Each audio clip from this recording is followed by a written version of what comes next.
د رمضان المبارک میاشت را روانه ده. ډیر خلک د رمضان المبارک په میاشت کې زکات ورکوي او پکار هم دا ده چې د رمضان المبارک په میاشت کې زکات ورکړي شي. یوه وجه د هغې دا ده چې د رمضان المبارک په میاشت کې به د غریبانانو، د یتیمانو، د کونډو د هغې سره مالی مرسته وشي، نو هغې به په روژه کې ځان له په دې باندې روژه ماتې راوړي او د پېشمني دپاره به پکې خوراکونه ځان له راوړي او خپلو بچو له به پې د اختر جامې په اظهار وکړي. نو یو خو پکار دا ده چې یقینا دا زکات د رمضان المبارک په میاشت کې ورکړی شي، د دې خلکو سره مالی مرسته ده. او دویمه وجه دا ده چې د رمضان المبارک په دې میاشت کې الله تبارک وتعالی یو فرض په اویا باندې بدلی او یو نفل الله په فرض باندې بدلی. نو چې ته د رمضان المبارک په میاشت کې زکات ورکې، نو الله تبارک وتعالی درله په اویا چند باندې ثوابونه درکوي. بهر حال دا زکات چې دی دا د اسلام دریم اهم رکن دی. حدیث مبارک کے راضی نبی علیہ الصلوۃ والسلام فرمائے بنی الاسلام علی خمس، د اسلام بنیاد په پنځو خبرو باندې دی. هغې کې اول خبره دا ده چې شهادت الله اله الا الله وان محمدا عبده ورسوله. اول خبره د اسلام چې ده نو هغه کلمه د لا اله الا الله محمد رسول الله دا ویلی. ځکه چې دا کلمه دې تر څو پورې ویلې نه ده تر هغې پورې خو ته مسلمان نه حسابېږي. نو منځنی ستن د اسلام د کوټې چې ده نو هغه کلمه د لا اله الا الله ده. دویم نبی علیه الصلاة والسلام فرمایي و اقام الصلاة، د مونځ پابندي کول. په اسلام کې دویم اهم رکن چې هغه مونځ دی. چې کله کلمه د لا اله الا الله محمد رسول الله دا دی وویله، نو تا ته د ټول نه لومبی حکم چې په شریعت کې متوجه کیږي نو هغه د مونځ حکم دی. ځکه چې په دې مانځه کې انسان د الله سره رازداري شروع کړي، خبرې شروع کړي، په دې کې د الله سره مناجات کول دي، د الله سره ملاقات کول دي. په شریعت کې اوله خبره چې تا ته متوجه کیږي نه حکم د مانځه دی. دویم نبی علیہ الصلوۃ والسلام فرمای دریم و ایتاء الزکا، دریم حکم نبی علیہ الصلوۃ والسلام فرمای ورکول د زکات دی. نو زکات د اسلام دریم اهم رکن دی. او د زکات او د مانځه دا ذکر احادیث مبارکو کې اکثر یو ځای راغلی دی او قرآن مجید کې خو تقریبا اتیا پیری یو ځای راغلی دی. واقیموا الصلاة وآتوا الزکاة، کوم ځای چې د مونځ ذکر دی هلته سره ذکر دو زکات دی. او څلورم نبی علیه الصلاة والسلام فرمایي وحج البیت، د بیت الله شریف حج کول. من استطاع الیه سبیلا، څوک چې هلته د تلو طاقت لري په هغه باندې بیا حج فرض دی. او پنځم نبی علیه الصلاة والسلام فرمایي وصوم رمضان، د رمضان المبارک د میاشتې روجې نیول. د اسلام کوټه په دې پنځو خبرو باندې ولاړه ده. نو په دې کې درېیمه خبره او درېیم اهم رکن چې دی هغه ورکول د څه شي دي؟ د زکات. زکات چې څنګه مونځ فرض دی داسې زکات فرض دی. کو یو سړی د مونځ نه انکار کوي دی په دې سره کافر کیږي، کو یو انسان د زکات نه انکار کوي دی په دې سره کافر کیږي. پس یو سړی وایي چې مړه زکات پکې چا راوسته دی، مال زما دی، پیسې زما دي او زه به یې رالم بل چاته به ورکوم، دا پکې نشته، دا خو ټیکس دی. دی په دې خبرې سره څه شو؟ کافر شو، د اسلام نه ووتو. دې وجې نه کله چې ابوبکر رضی الله تعالی عنہ امیر المؤمنین شو، نو څه خلکو د زکات نه انکار وکړو، منکرین زکات وګرځېدل او خبرې دا وکړه د نبی علیه الصلاۃ والسلام په زمانه کې په بیت المال کې پیسې نه وي، نو ځکه به نبی علیه السلام زکات غونډو. اوس خو بیت المال ډک دی، موږ نه ورکوو زکاتو، انکار یې وکړو. ابوبکر رضی الله تعالی اعلان وکړ زه به دوی سره جهاد کوم، زه به دوی سره جهاد کوم. عمر رضی الله تعالی ابوبکر رضی الله تعالی ته فرمایل وی ابوبکر ته دوی سره څنګه جهاد کوي، جهاد ور سره ته څنګه؟ ځکه ما د نبی علیه الصلاۃ والسلام نه اوریدلی دي. نبی علیه الصلاۃ والسلام فرمایي وی ما ته حکم شوی دی چې ان اقاتل الناس حتى يقولوا لا اله الا الله، زه به د خلکو سره تر هغې پورې جهاد کوم تر څو چې هغوی لا اله الا الله دا کلمه نه ویلي. نو دوی خو کلمه وایي لا اله الا الله محمد رسول الله دا کلمه وایي، مونځ کوي، نو بیا ورسره ته جهاد په کوم دلیل کوي؟ نبی علیہ السلام فرمایي چې لا اله الا الله نه وایي زه به ورسره جهاد کوم، او دوی خو لا اله الا الله وایي، نو ته ورسره جهاد څنګه کوي؟ ابوبکر رضی الله تعالی فرمایل وی قسم په الله زه به د دوی سره جهاد کوم لو منعوني، دوی کو چرته منع کو زمانه عقالا هغه پړه په کم پړي چې به دوی اوخ تړو نبی علیه الصلاۃ والسلام ته به ورکو او مال یې را نه کو، زه به سره بیا هم جهاد کوم.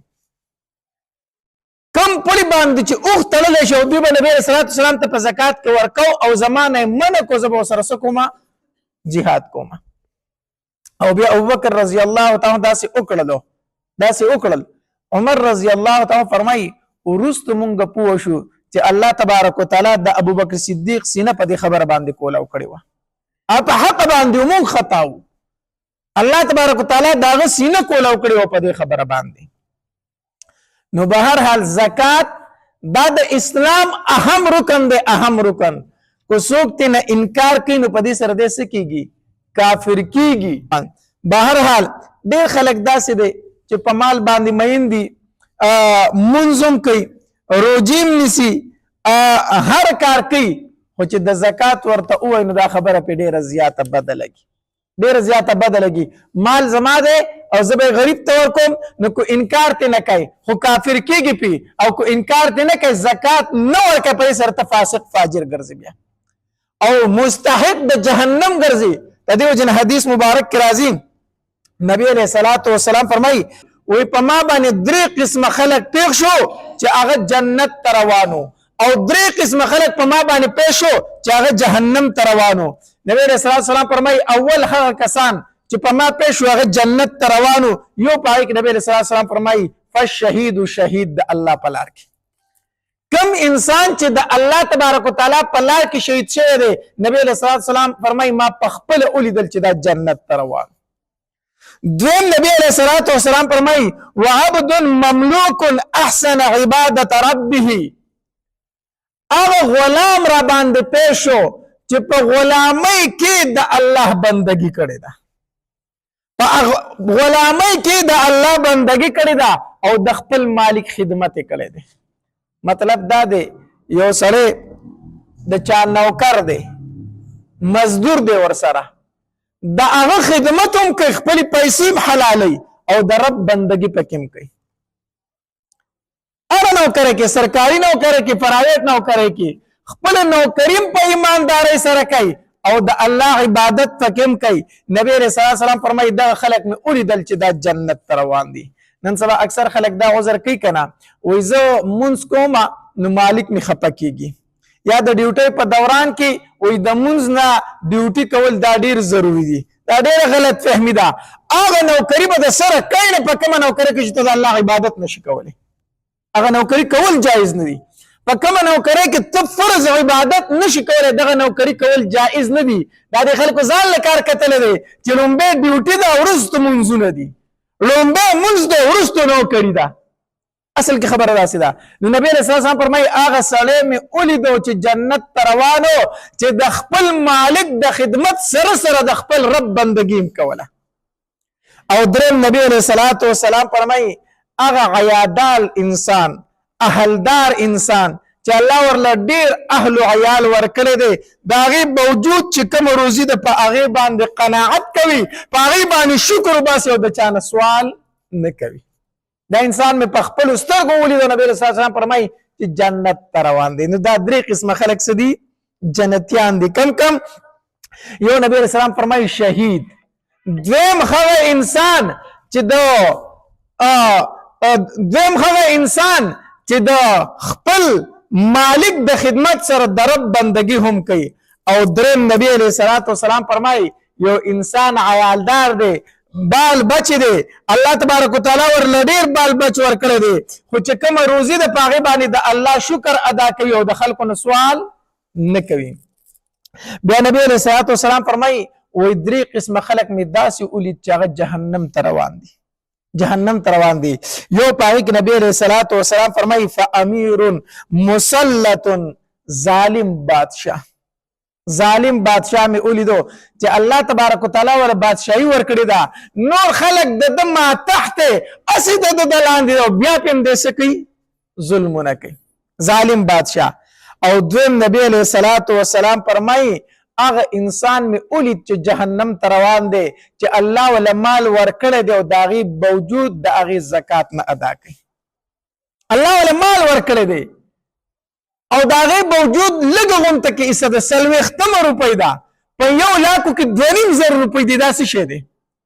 بیا هم دی د الله حق نه ورکوي. مال ورم الله ورکړی، بیا هم دی د الله حق نه ورکوي. او دریم نبی علیه السلام فرمایي وفقیر فخور، غریب متکبره. غریب متکبره، غریب هم دی او تکبر هم کوي. ځکه مالدار تکبر کوي خو زه په د خپلو پیسو باندې مست دی که نه؟ مس کېږي. اگر چې د هغه ټکانم جهنم دی چې په مال باندې تکبر کوي. خو د هغه نه بدترین بیا دا ده چې مال ورسره هم نشته او بیا هم تکبر کوي. نو نبی علیه السلام فرمایي وایي دا درې انسانان مې ولیدل چې دا جهنم ته روان دي. الله تبارک وتعالی دې په اولو دریو کې مونږ راولي، په دې اخرو دریو کې دې مونږ نه راولي الله تبارک وتعالی. نو به هر حال نبی علیه السلام فرمایي چې هغه انسان چې الله وله مال ورکړی دی او د زکات نه ورکوي دا انسان څه دی؟ جهنمی دی، جهنمی. د دې وجې نه حدیث مبارک کې راځي نبی علیه السلام فرمایي من اتاه الله مالا، چاته چې الله تبارک وتعالی مال ورکړی دی فلم یؤد زکاته او بیا هم د هغې زکات نه ورکوي، مثل له یوم القیامه، الله تبارک وتعالی به د ته په دې غاړه کې ورواچوي شجاعا اقرع، داسې مار چې بهادر به وي او په سر باندې به ګنجې وي. د شجاع بعضې نومانه کړی هغه مار چې په لکۍ باندې ودرېږي. مونږ چې ورته کوم مار وایو؟ چمچمار ورته وایي که نه؟ چمچمار ورته وایي یا ورته هغه چجې والا مار وایي، داسې نیغ چې ولاړ وي، ده ته شجاع ویلی شي. شجاع هغه مار چې داسې دا سر نیغ نیولی وي، الله تبارک وتعالی به دا مار دته په دې مرۍ کې ور واچوي اقرع او په سر باندې به ګنجې وي. په سر به ګنجې ځکه وي محدثینو لیکلي دي چې د ده په دې سر کې به دومره زخر چې د هغې زخرو د وجې نه د ده په سر به ویښته نه کېږي، داسې زخریله مار به وي. او له زبیبتانې د هغه د سترګو د پاسه به 2 تور ټاکې وي. دا که تاسو کتلي که نه مونږ خلک وایي دا 4 سترګې سپی دی. د کم سپي د سترګو د پاسه چې تور داغونه مونږ ته 4 سترګې، نو دا 4 سترګې نه خو داسې سپی ناکاره ډېر زیات وي. د دې مار د دې سترګو د پاسه به 2 داغونه وي، دا اشاره ده د ناکاروالي ته. او نبی علیه السلام فرمایي یطوقه یوم القیامه، الله تبارک وتعالی به د ده په دې سټ کې ور واچوي، ثم یاخذ بلحظمتیه، بیا به هغه د ده په دې وښکو کې د خپله خوله ورکوي، ده ته به ټکونه ورکوي او دا مال به ورته وایي انا مالک و انا کنزک، زه خو مار نه یم، زه خو ستا هغه مال یم، زه خو ستا هغه خزانه یم چې په دنیا کې دې جمع کولم او زکات دې نه ورکو، نن الله تبارک وتعالی مال د مار شکل لا کړی، زه په تا باندې مسلط کړی یم چې زه به تا ته دا سزا در کوم تر هغې ورځې پورې تر څو چې قیامت نه دی قایم شوی. په میدان محشر کې به ته دا سزا وي، بیا به په اخر کې فیصله وشي یا به جنت ته ځي یا به جهنم ته ځي. خو په میدان محشر کې به خلک په نورو سزاګانو کې مبتلا وي، دی به په دې سزا کې مبتلا چې الله په ده باندې یو ښامار مسلط کړی. الله تبارک وتعالی دې دغې نه مونږ ته پناه راکړي. به هر حال الله مال درکړی دی، د هغې مال زکات ورکول پکار دي. خاص کر زنانه چې دي، زنانه دوی اکثر د دې سرو باندې ډیر زیات خوشحاليږي زنانه دې ته ډیر خوشحاليږي چې مال لس تولې کاله وکړه مال شل تولې کاله وکړه خو بیا ورته وایي زکات ورکړه نو اخوا بیا په دې باندې سمې نه راځي وایي ما سره پیسې کم دي زه د زکات ته څه نه ورکړم زه ورته وایم دا کالي دي خرڅ کړه زکات یې ورکړه کالي به دې خرڅوي خو زکات یې ورکړه کو خاوند یې ورکړه خو ډېره ښه ده کو نه ورکړي ګناهګاره خو پیته نو زنانه کالو ته خوشحاليږي او بیا په زکات باندې سمې نه راځي حالانکه حدیث مبارک کې راځي نبی علیہ الصلوۃ والسلام خواله او زنانه رااله هغه د سرو زرو بنگړي په لاس کړیو نبی علیہ الصلوۃ والسلام چې د هغه بنگړو ته وکتل وی ته د دې زکات ورکای هغه زنانه ورته وی نه د الله پاک پیغمبر زه خو زکات نه ورکوم نبی علیہ الصلوۃ والسلام ورته فرمایل دا خو تا د ور بنگړي لاسونو ته چولې دي دا خو د ور د جهنم بنگړي دي چې تعالی لاسونو ته چولې چې د زکات نه ورکای الله تبارک وتعالى فرمای والذین یکنزون الذهب والفضة ولا ينفقونها في سبيل الله هغه کسان چې سو سپین دا خزانه کوي خو د الله په لار کې ورکړه نه کوي زکات نه ورکوي فبشرهم بعذاب الیم الله تبارک وتعالى فرمای په درناک عذاب ورته زیره ورکا په درناک عذاب ورته زیره ورکا زیره ورته څنګه ورکا عذاب خو زیره نه دی دا خو بد خبر دی معنی دا چې څنګه ته د سرو زرو ته خوشاليږي بیا داسې د الله عذاب تم خوشاله وسه چې زکات نه ورکای او الله تبارک وتعالى فرمای یوم یحمى عليها في نار جهنم دا سرو سپین په اور د جهنم کې تودول کیږي فتقوا بها جباههم پدې تندو ورته داغ ور کوي وجنوبهم پدې اړخونو ورته داغونه ور کوي وظهورهم پدې شاګانو ورته الله تبارک وتعالى داغونه ور کوي او وبوته ویل شي هذا ما كنزتم لانفسكم دا خو هغه سره دي دا خو سپین دي دا کالو ته خوشالي دي چې دا می امیل دي دا می والی دي دا می بنگړي دي ته دې ته خوشالي دا خو هغه کالی دي چې تاسو زکات نه ورکو فذوقوا ما كنتم تكنزون اوس د هغه سو سزا اوسکا د هغه خزانو سزا اوسکو کوم چې تاسو ځان له خزانه کړیو دا هغه سو دا هغه سپینو سزا اوسکو چې کوم تاسو ځان له خزانه کول او زکات ته نه ورکو زه هغه زنانه او ته هغه خويندو میندو ته ما چې د چا سره سره دي د چا سره سپین دي د دې بیا زکات هم ورکوي یوازې کول نه دي ورنه دا سره سپین دا به الله تبارک وتعالى په اور د جهنم کې ګرمه تعالی په بیا داغونه درکې نو د دې زکات ورکول دا خامخه لازمی فکر دی الله مال را کړی د سر زر چې دی ونی می تولی سپین زر 250 نیمه تولی نغدی پیسې چې دي چې د 250 نیمه تول دغه ترسي قیمت ترسي نو زکات په ورکي په دې زکات باندې مال کمیږي نه په دې زکات باندې مال زیاتیږي او چا چې زکات نه ورکړي نبی رسول الله والسلام فرمای دا جهنمی انسان دی او کم انسان چې زکات ورکړي نبی رسول الله والسلام ورته په دنیا کې زیره ورکړي چې دا جنتی انسان دی لکه حدیث مبارک کې راځي د بنو قزاعه او سړی راغی او نبی علیہ الصلوۃ والسلام ته ودرېدو وی د الله پاک پیغمبره پتا باندې ایمان راوړی دی او دا گواہی مې کړې ده چې لا اله الا الله محمد رسول الله پتا مې ایمان راوړی دی د الله پاک پیغمبره دیم دا چې زه د مونځ پابندي هم کوم مونځ هم کوم دریم دا چې زه د رمضان المبارک روزي هم نیسم او پنځم دا چې د رمضان المبارک پښپو کې د الله عبادت هم کوم د رمضان المبارک د ورځې روزي نیسم او د شپې عبادت کوم او دا رنګ واتیت الزکات او زه زکات هم ورکوم نو نبی علیہ الصلوۃ والسلام ورته فرمایل ومن مات علی هذا کان من الصدیقین والشهداء کو څوک په دې حالت کې مرشو لکه دا کوم خبر چې تا وکړي چې الله پاک پیغمبر پتا ایمان راوړی دی د منځ پابندي کوما زکات ورکوما د رمضان المبارک پر روزم نسما نبی علیہ السلام فرمایل چې دا کارونه چا کول او د مل شو نو د حساب په صدیقین او په شهداو کې نو مطلب دا دی چې څوک زکات ورکوي نبی علیہ السلام فرمایي دا څه دی جنتی انسان دی او چا چې زکات نه ورکړي نبی علیہ السلام فرمایي و مې لیدو چې جهنم ته روان دی الله ولا مال ورکړي دی او بیا هم زکات نه ورکوي نبی علیہ السلام فرمایي ما اولید دغه انسان چې دا چرته روان دی جهنم ته روان دی دا رنګ بل حدیث مبارک کې راځي یو صحابي راغی نبی علیہ الصلوۃ والسلام ته فرمایل دا الله پاک پیغمبره ما ته داسې یو عمل وښیه چې زه کوم الله په ما جنت ته داخل کی ما ته زه مختصر اعمال وښیه چې زه کومه چې ما په الله تبارک وتعالی په ما جنت ته داخل کی نبی علیہ الصلوۃ والسلام ورته فرمایل تعبد الله لا تشرك به شیئا دا الله بندگی کوا خدا الله سره په بندگی کې څوک شریکو مگر زو خدا کار کوا دوی مرته نبی علیہ الصلوۃ والسلام فرمایل فرض منځونه چې دا کوا فرض منځونه ته دې پابندي کو دا مفریدا